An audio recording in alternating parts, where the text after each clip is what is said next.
Hello viewers. తాజాగా మాజీ CM కేసీఆర్కి హైకోర్టులో చుక్కెదురైంది. ఎందుకు ఏమిటి అంటే ఆయన గత ప్రభుత్వంలో విద్యుత్ శాఖకు సంబంధించి అక్రమాలు జరిగాయంటూ రేవంత్ రెడ్డి ప్రభుత్వం కొత్తగా ఒక కమిషన్ని జారీ చేసింది. ఆ కమిషన్ అనేది విచారణ చేపట్టింది. కానీ ఆ విచారణ చెల్లదు, ఆ కమిషన్ చెల్లదు. ఆ కమిషన్ సంబంధించి ఎవరైతే ఉన్నారో జస్టిస్ నరసింహారెడ్డి, ఆయనకు అసలు కమిషన్ విచారణ చేసే అర్హతే లేదంటూ కేసీఆర్ హైకోర్టులో కొత్తగా పిటిషన్ వేశారు. దానికి సంబంధించిన వాడిగా వేడిగా చాలా చర్చలు జరిగాయి, వాదోపవాదాలు అయ్యాయి కోర్టులో. దాంతో కోర్టు తీర్పును కూడా రిజర్వ్ చేసి ఈరోజు తాజాగా తీర్పిచ్చింది. ఆ కమిషన్ సబబే అని, ఖచ్చితంగా విచారణకు హాజరు కావాల్సిందే అని తీర్పిచ్చింది.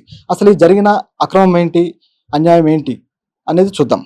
గత ప్రభుత్వం విద్యుత్ శాఖకు సంబంధించి ఏ అక్రమం చేసింది అంటే అది ఇంకా అక్రమమో కాదో ఇంకా తేలలేదు. దాని గురించి విచారణ జరగాలి, కోర్టులో చాలా విషయం ఉంది. కాకపోతే దానికి సంబంధించి ప్రభుత్వం చేస్తున్న ఆరోపణ ఏంటంటే రాష్ట్ర విద్యుత్ అవసరాలకు సంబంధించి, యాదాద్రి విద్యుత్ అవసరాలకు సంబంధించి గత ప్రభుత్వం ఛత్తీస్గఢ్ నుంచి విద్యుత్తును కొనుగోలు చేసింది. ఆ కొనుగోలులో దాని రవాణాలో అక్రమాలు జరిగాయనేది రేవంత్ రెడ్డి ప్రభుత్వం ఆరోపణ. ఆ యూనిట్ విద్యుత్ వచ్చేసి 3.5 రూపాయలకి కొనుగోలు చేశారు. అలాగే రవాణా విషయంలో కూడా చాలా అవసరానికి మించి ఖర్చులు చూపించారు అనేది ఇక్కడ కనిపిస్తున్న ఆరోపణ అన్నమాట. నిజానికి రాష్ట్ర ప్రభుత్వానికి సంబంధించిన ఏ ఖర్చులైనా సరే ప్రజా ప్రయోజనార్థం పెట్టవలసిన ఖర్చుల్ని ఆ ప్రభుత్వం కొన్ని నియమాలు నిబంధనలు ఉంటాయి. ఆ నియమాలు నిబంధనల ప్రకారమే ఖర్చు పెట్టాలి. అలా కాకుండా వేరేగా కానీ చేసినట్టయితే అది అక్రమం కిందకే వస్తుంది. అయితే అది కోర్టులో తేలాల్సి ఉంది. అయితే ఈ కమిషన్ను సంబంధించి కేసీఆర్ ఎందుకు ఈ కమిషన్ చల్లదు అంటున్నారు. నిజానికి ఒక కమిషన్ ప్రభుత్వం ఎన్నో ఆరోపణలు చేస్తుంటుంది, కమిషన్లు వేస్తుంటుంది. సహజంగా ఆ కమిషన్కి వెళ్ళి హాజరయ్యి ఆ విచారణను ఎదుర్కొని ఏ తప్పు చేయకపోతే, ఏ అవినీతి లేదనుకుంటే విచారణకు హాజరయ్యి దానికి సంబంధించిన డాక్యుమెంట్స్ కానీ ఫైల్స్ కానీ ఆ కమిషన్కి అప్పగిస్తే ఓ పని అయిపోతుంది. దట్టు దాని ద్వారా వచ్చే రిజల్ట్ ఏదైతే ఉందో అది he is not a corrupt person అని చెప్పేసి, లేదా ఆయన అవినీతి చేయలేదు అని చెప్పేసి కమిషన్ కూడా నిర్ధారిస్తుంది. సో అది చేయాల్సిన పని. కానీ కేసీఆర్ రివర్స్గా ఏం చేస్తున్నారంటే ఈ కమిషన్ చల్లదు అని పిటిషన్ వేయడం, అలాగే కమిషన్ చేసే వ్యక్తికి ఆ అర్హతే లేదు అంటూ, జస్టిస్ నరసింహారెడ్డికి ఆ అర్హతే లేదు అంటూ హైకోర్టులో పిటిషన్ వేయడం వింతగా ఉందన్నమాట. ఎందుకంటే అర్హత లేకపోవడం ఏంటి, ఇది వ్యక్తిగతంగా ఆయన్ని ఏదో టార్గెట్ చేయడమా లేదా కార్నర్ చేయడమా ఆ విధంగా వస్తుందన్నమాట. కమిషన్ వేసినప్పుడు కోర్టు కూడా అదే చెప్పింది, ఈ కమిషన్ వేసినప్పుడు దీనికి మీరు హాజరు అవ్వండి అని చెప్పి. ఆల్రెడీ 2 సార్లు ఆయనకు నోటీసులు పంపించారు. కానీ ఆ 2 సార్లకు దానికి రెస్పాండ్ అవ్వకుండా తిరిగి ఇలా పిటిషన్ వేయడం, దాన్ని కోర్టు కూడా సీరియస్గా తీసుకొని దానికి సంబంధించి ఈరోజు తీర్పు ఇచ్చిందనమాట. ఆ తీర్పు ఏంటంటే ఈ కమిషన్ చెల్లుతుంది, ఈ కమిషన్కి సంబంధించి విచారణకు మీరు హాజరు కావాల్సిందే అని. అలాగే ఈ కమిషన్ కూడా ఇప్పటికే 15 మంది అధికారులని, గత ప్రభుత్వంలో పనిచేసిన అధికారులని విచారణ చేసింది. ఆ ప్రభుత్వ అధికారులు కూడా మేము కేసీఆర్ చెబితేనే చేశాము అంటూ వాళ్ళు చేతులు ఎత్తేశారు. సో ఇక అన్ని వేళ్ళు కేసీఆర్ వైపే చూపిస్తుండటంతో అందరికీ ఆయనే కనిపిస్తున్నాడు అనమాట. ఈ కమిషన్ చెల్లదు లేదా ఈ కమిషన్ రద్దు చేయాలి అని చెప్పి కేసీఆర్ వాదన వినిపించడానికి ఆయన చూపించే కారణాలు ఏంటంటే, మొదట కమిషన్ వాళ్ళకి హాజరు కావాలని టైం ఇవ్వడము, దాంతో వాళ్ళు మాకు ఇంకాస్త సమయం కావాలని అడగటం జరిగింది. ఆ సమయం ఇచ్చిన తర్వాత మళ్ళీ ఎంపీ ఎలక్షన్లు ఉన్నాయి, ఆ ఎలక్షన్లు కార్యక్రమాల తర్వాత మేము హాజరవుతామని చెప్పడం జరిగింది. ఆ తర్వాత ఎంపీ ఎలక్షన్లు అయిపోయిన తర్వాత మళ్ళీ కొత్తగా కమిషన్ని రద్దు చేయాలంటూ మొదలుపెట్టారు. దీని వెనక వీళ్ళు చూపించే కారణం ఏంటంటే, అధికారులను విచారణ చేసిన తర్వాత, విచారణ అనంతరం ఏది పూర్తవకముందే నేరుగా మీడియా దగ్గరకు వచ్చేసి మీడియాలో విచారణ సంబంధించిన విషయాలన్నీ పంచుకోవడం అనేది, బహిరంగంగా చెప్పడం అనేది సరైంది కాదు. ఇది విచారణ జరుగుతున్న టైంలో చేయాల్సింది కాదు, కమిషన్ నిబంధనలకు విరుద్ధంగా వ్యవహరిస్తుంది అనే ఒక కారణాన్ని చూపిస్తూ కేసీఆర్ గారు ఈ కమిషన్ని రద్దు చేయాలి అంటూ ఆరోపిస్తున్నారనమాట. నిజానికి కమిషన్ గడువు గత నెల 30వ తారీఖు వరకే. అయితే అందువల్ల 15వ తారీఖు కేసీఆర్ని హాజరు కావాలని ఆయనకి నోటీసులు ఇవ్వడం జరిగింది. కానీ 11వ తారీఖే కమిషన్ ప్రెస్ మీట్ పెట్టి దానికి సంబంధించిన వివరాలన్నీ బయట పెట్టడంతో దీన్ని ఆసరాగా చేసుకొని కేసీఆర్ పిటిషన్ వేయడం జరిగింది. అయితే ఇప్పుడు ఒకవేళ ఆ పిటిషన్ కానీ కోర్టు యాక్సెప్ట్ చేస్తే, ఆ పిటిషన్ వ్యాలిడ్ అని కానీ కోర్టు భావిస్తే, అప్పుడు ప్రతివాది ఈ జస్టిస్ నరసింహారెడ్డి ఎవరున్నారో ఆయనకు నోటీస్ ఇవ్వాల్సి వస్తుంది. ఒక జస్టిస్కి నోటీసు కోర్టు ఇవ్వడం అనేది చాలా అరుదు. కేసీఆర్ ప్రధానంగా తన పిటిషన్లో జస్టిస్ నరసింహారెడ్డిని ప్రధాన ప్రతివాదిగా చేర్చాలంటూ పేర్కొనటమే హైకోర్టుకి కాస్త సీరియస్‌గా తీసుకోవడానికి కారణమైంది.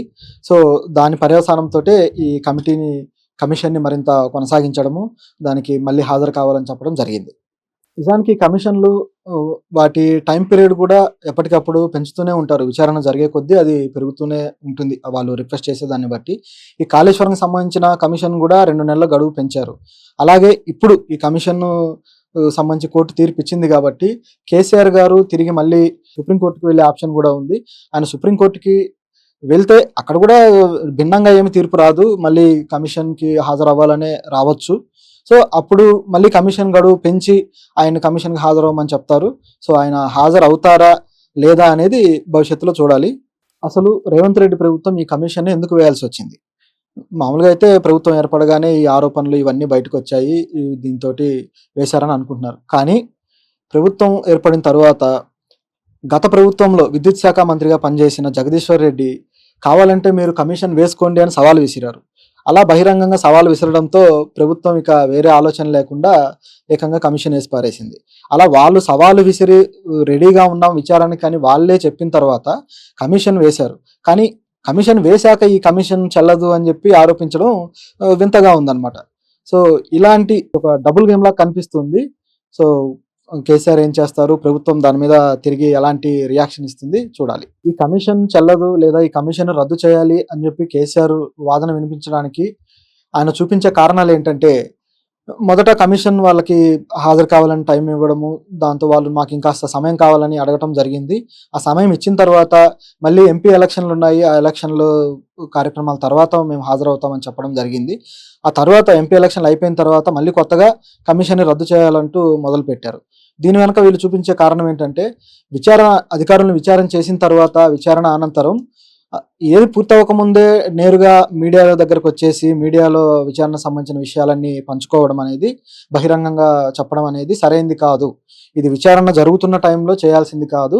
కమిషన్ నిబంధనలకు విరుద్ధంగా వ్యవహరిస్తుంది అనే ఒక కారణాన్ని చూపిస్తూ కేసీఆర్ గారు ఈ కమిషన్‌ని రద్దు చేయాలి అంటూ ఆరోపిస్తున్నారనమాట. నిజానికి కమిషన్ గడువు గత నెల 30వ తారీఖు వరకే. అయితే అందువల్ల 15వ తారీఖు కేసీఆర్‌ని హాజరు కావాలని ఆయనకి నోటీసులు ఇవ్వడం జరిగింది.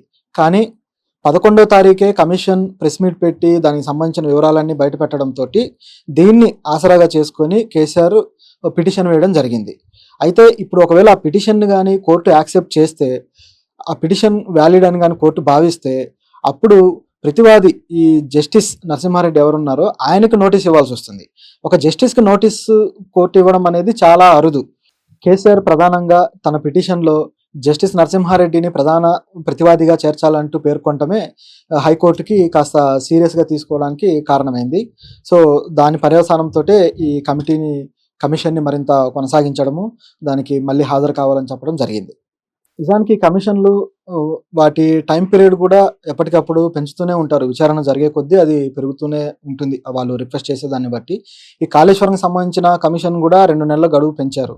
అలాగే ఇప్పుడు ఈ కమిషన్‌ను సంబంధించి కోర్టు తీర్పు ఇచ్చింది కాబట్టి కేసీఆర్ గారు తిరిగి మళ్ళీ సుప్రీం కోర్ట్‌కి వెళ్ళే ఆప్షన్ కూడా ఉంది. ఆయన సుప్రీం కోర్ట్‌కి వెళ్తే అక్కడ కూడా భిన్నంగా ఏమి తీర్పు రాదు. మళ్ళీ కమిషన్‌కి హాజరవ్వాలనే రావచ్చు. సో, అప్పుడు మళ్ళీ కమిషన్ గడువు పెంచి ఆయన కమిషన్‌కి హాజరవ్వమని చెప్తారు. సో, ఆయన హాజరవుతారా? లేదా? అనేది భవిష్యత్తులో చూడాలి. అసలు రేవంత్ రెడ్డి ప్రభుత్వం ఈ కమిషన్‌ని ఎందుకు వేయాల్సొచ్చింది? మామూలుగా అయితే ప్రభుత్వం ఏర్పడగానే ఈ ఆరోపణలు ఇవన్నీ బయటకొచ్చాయి. దీంతోటి వేశారని అనుకుంటున్నారు. కానీ ప్రభుత్వం ఏర్పడిన తరువాత గత ప్రభుత్వంలో విద్యుత్ శాఖ మంత్రిగా పనిచేసిన జగదీశ్వర్ రెడ్డి కావాలంటే మీరు కమిషన్ వేసుకోండి అని సవాల్ విసిరారు.